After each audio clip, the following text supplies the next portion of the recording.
Assalamualaikum warahmatullahi wabarakatuh. Alhamdulillahirrabbilalamin. Wassalatu wassalamu ala asrafil anbiya'i wal mursalin Sayyidina wa maulana Muhammadin wa ala alihi wa sahbihi wa barik wasallim. Baik, di sini saya selaku kelompok 2 akan memperkenalkan anggota dari kelompok 2. Yang pertama ada Fitri, ada Ayu Yuliani, ada Eka Widianti, dan saya sendiri Fuad Farur Fauji. Baik, di sini saya akan menyampaikan mengenai pengertian ANOVA.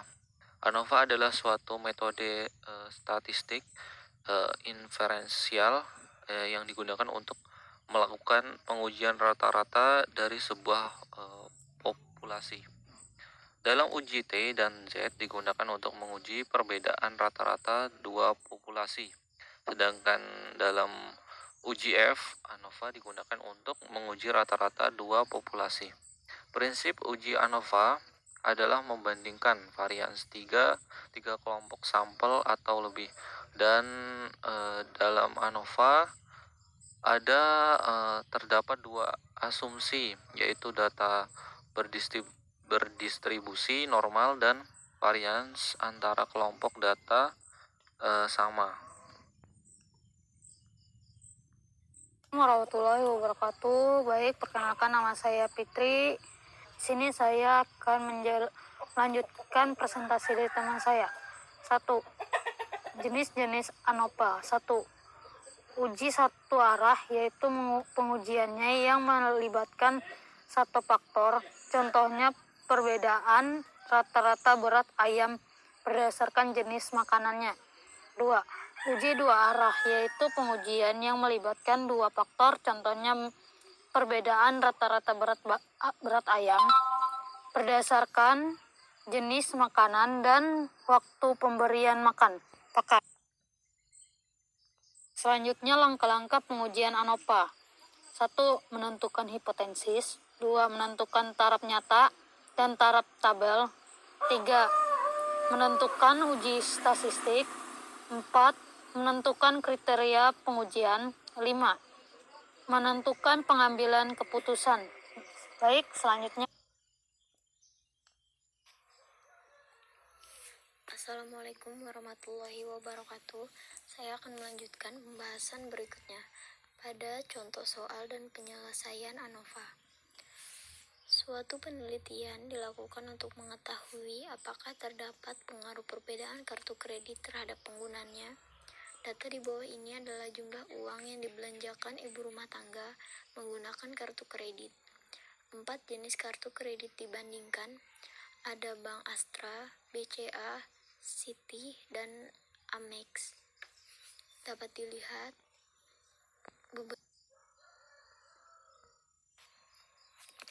Selanjutnya, ujilah dengan taraf nyata sama dengan 0,05.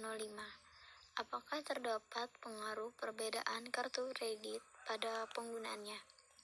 Dari tabel di atas dapat dihitung jumlah keseluruhan nilai T total sama dengan T1 ditambah T2 ditambah T3 dan ditambah T4 sama dengan 55 ditambah 61 ditambah 91 dan ditambah 54.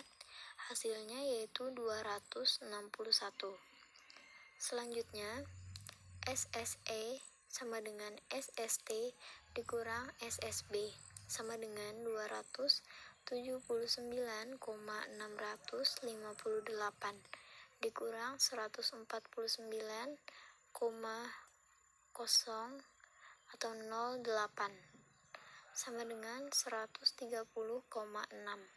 Dan bisa kita lihat tabel ANOVA yang dibentuk.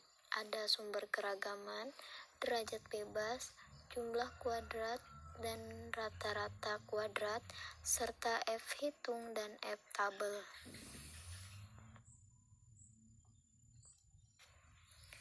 Dan dilakukanlah pengujian hipotesis. H0 sama dengan mu1 sama dengan mu2 dan seterusnya. Itu adalah semua sama. Sedangkan H1 sama dengan tidak semua sama, minimal sepasang berbeda. Mu I tidak sama dengan new J. Untuk I tidak sama dengan J. Statistik uji sama dengan F hitung sama dengan 49,69 dibagi dengan 8,71 sama dengan 5,71. Keputusannya H tolak H0, terima H1 karena F hitung lebih besar daripada F tabel. Keputusan yang diambil terdapat perbedaan pengaruh kartu kredit terhadap penggunaan uang yang dibelanjakan oleh ibu rumah tangga. Assalamualaikum warahmatullahi wabarakatuh.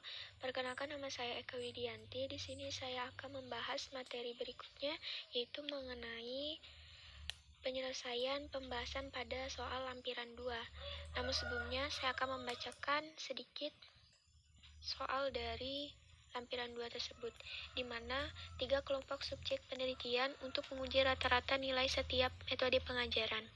Metode pertama adalah ceramah, metode kedua adalah diskusi, dan metode ketiga adalah praktik. Dan data hasil penelitian tersebut digambarkan dalam sebuah tabel di mana ada 3 kolom. Yang pertama itu ada kolom untuk ceramah, diskusi, dan praktik dengan nilai-nilainya masing-masing. Pertanyaannya, ujilah dengan menggunakan taraf nyata 5% bahwa rata-rata nilai dari ketiga metode tersebut adalah sama. Kita masuk pada materi penyelesaiannya. Langkah pertama yang harus kita lakukan adalah menentukan hipotesisnya terlebih dahulu, di mana ada H0. H0 ini terdiri dari nu1 sama dengan nu2 sama dengan nu3. Ini untuk rata-rata nilai setiap metode pengajaran adalah sama. Lalu ada H1. H1 ini terdiri dari nu1 tidak sama dengan nu2, tidak sama dengan nu3. Ini jika rata-rata nilai setiap metode pengajaran adalah tidak sama. Lalu langkah kedua, itu kita menentukan taraf nyata alfa dan tabel F, di mana DF1 itu ada 3 dikurang 1 sama dengan 2. 3 ini adalah jenis sampel. Dan DF2 ada 3 dalam kurung 3 dikurang 1 sama dengan 6. 3 yang di depan itu adalah jenis sampel, dan 3 yang dalam kurung itu adalah jumlah sampel baris. Lalu ada F 0,05, 2, 6. Ini dari 2 dan 6 itu adalah DF1 dan DF2. Hasilnya adalah 5,14. Langkah selanjutnya, kita membuat tabel ANOVA, di mana tabel ini sesuai dengan soal yang sudah diberikan, di mana kita membuatnya dengan 3 kolom sesuai dengan 3 metode yang ada, yaitu ada ceramah, diskusi, dan praktik. Lalu selanjutnya kita menentukan T atau nilai keseluruhan kolom dan baris. Jadi untuk menentukan nilai T ini, kita harus menjumlahkan dulu per metode. Jadi yang pertama yang harus kita lakukan adalah menjumlahkan metode ceramah. Lalu dilanjutkan dengan metode diskusi dan praktik. Lalu jadinya seperti ini, T sama dengan 429 hasil dari ceramah, ditambah 406 hasil dari diskusi, ditambah 388 hasil dari praktik. Lalu setelah dapat hasil ini, 429 ditambah 406 ditambah 388, itu hasilnya 1223. Selanjutnya kita menentukan N. Untuk menentukan N ini adalah N atau jumlah seluruh sampel. Jadi karena N di sini tidak diketahui, maka kita dapat mencarinya dengan menambahkan jumlah baris yang ada per metodenya. Jadi setiap ceramah itu ada berapa baris? Karena ceramah, diskusi, dan praktik itu ada 6 baris ke bawah, maka tinggal ditambah saja 6 ditambah 6 ditambah 6, dan hasilnya adalah 18 untuk N. Lalu ada N kecil. N kecilnya adalah total N atau sampel. Total N atau sampel ini hasil dari jumlah barisnya. Lalu ada K. K ini adalah jenis sampel. Jenis sampel yang diberikan ini adalah 3. Kenapa 3? Karena di sini ada 3 metode. Yang pertama ada ceramah, diskusi, dan praktik. Lalu ada N1. N1 ini sama dengan 6 jumlah baris ya. N2 sama dengan 6 dan N3 sama dengan 6. Dan untuk T1-nya itu diambil dari jumlah ceramah, diskusi, dan praktik. Jadi T1 sama dengan 429 untuk ceramah, T2 sama dengan 406 sama hasil dari diskusi, T3 sama dengan 388 hasil dari praktik. Selanjutnya, itu kita bisa mencari JKT, JKK, dan JKE. Jadi untuk JKT ini, cara mencarinya itu dengan menjumlahkan keseluruhan nilai yang ada pada tabel, itu kita tambahkan lalu kita pangkatkan 2.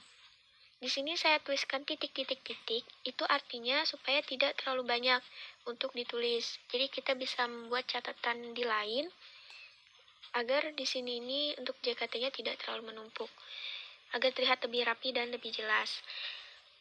JKT-nya itu adalah 80 pangkat 2 ditambah 73 pangkat 2 ditambah 66 pangkat 2 ditambah 83 pangkat 2 ditambah titik-titik-titik dan 76 pangkat 2 ditambah 65 pangkat 2 ditambah 50 pangkat 2. Itu supaya lebih mempermudah. 4 angka diambil dari ceramah paling depan dan 3 angka diambil dari praktik yang paling akhir, supaya lebih rapi. Lalu kita kurangkan dengan 1223 pangkat 2 per 6 dikali 3. Jadi 1223 ini adalah dari hasil T, dan 6 dikali 3 ini adalah hasil dari N dan K. Lalu kita jumlahkan keseluruhan untuk 80 pangkat 2 ditambah 73 pangkat 2 dan seterusnya, itu kita jumlahkan, hasilnya adalah 85.065 rupiah. Itu dikurang dengan hasil dari pangkatan 1223, itu hasilnya 1.495.729 rupiah. Itu per 18, 6 kali 3 18. Jadi selanjutnya itu yang harus kita lakukan adalah, karena ini ada pembagian dan pengurangan, maka yang harus kita lakukan untuk melakukan penjumlahannya, kita harus menjumlahkan pembagiannya terlebih dahulu.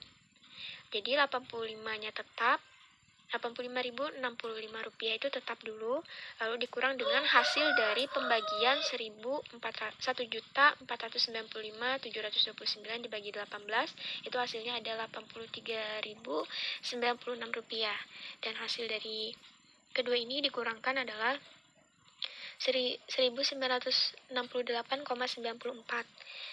Lalu selanjutnya kita menentukan JKK-nya. Untuk menentukan JKK ini, itu hasil dari T tadi dipangkatkan dengan 2. Jadi ada 429 pangkat 2 ditambah 406 pangkat 2 ditambah 388 pangkat 2. Itu dibagi dengan 6. 6 ini hasil dari N atau total N atau sampelnya. Lalu dikurang dengan T dibagi dengan N per N dalam kurung K. Itu sama saja kayak seperti yang di atas tadi. Kita jumlahkan keseluruhannya, lalu kita dapatkan hasil akhirnya yaitu 140,78. Lalu selanjutnya itu kita tentukan JKE. Untuk JKE itu rumusnya adalah JKT dikurang dengan JKK. Kita dapatkan yaitu 1968,94 dikurang 140,78. Itu hasilnya ada 1828,17. Lalu selanjutnya kita masukkan pada tabel variasi, di mana tabel ini untuk menentukan rumus yang ada. Seperti yang pertama itu ada, kita tentukan sumber variasi, derajat bebas, jumlah kuadrat, rata-rata kuadrat, dan F-hitungnya. Jadi sumber variasi itu rata-rata kolomnya untuk sumber variasi, lalu derajat bebasnya itu ada 2, jumlah kuadratnya itu ada 140,78. Lalu kita masukkan rata-rata kuadratnya, itu ada rumus MSK sama dengan 140,78 dibagi 2, itu sama dengan 70,39. Lalu untuk errornya itu derajat bebasnya ada 6. 6 ini kita jumlahkan kuadrat, itu ada 1828,17. Lalu kita masukkan rumusnya, MSE 1828,17 dibagi dengan 6 itu sama dengan 304,69. Lalu untuk yang terakhir itu ada totalnya. Totalnya derajat bebasnya itu ada 8. Lalu kita masukkan jumlah kuadratnya ada 1968,94. Untuk F hitung itu adalah rata-rata kuadrat dibagi dengan rata-rata kuadrat MSK dibagi dengan MSE. Jadi 70,39 dibagi dengan 304,69 itu hasilnya 0,23 untuk F hitungnya. Langkah yang terakhir itu kita menentukan kriteria pengujian. Di mana kriteria pengujian ini ada H0 itu ditolak jika F hitungnya lebih besar dari 5,14 dan H0 diterima jika F hitungnya itu kurang dari 5,14. Jadi 5,14 ini diambil daripada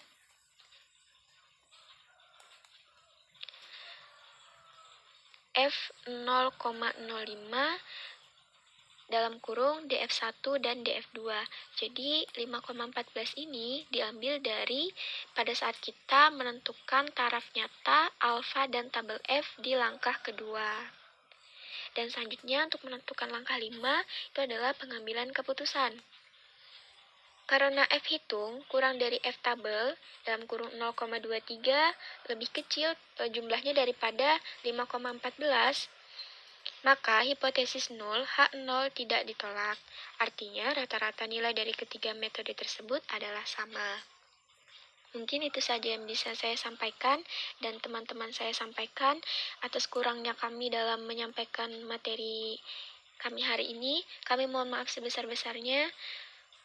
Sekian, wassalamualaikum warahmatullahi wabarakatuh.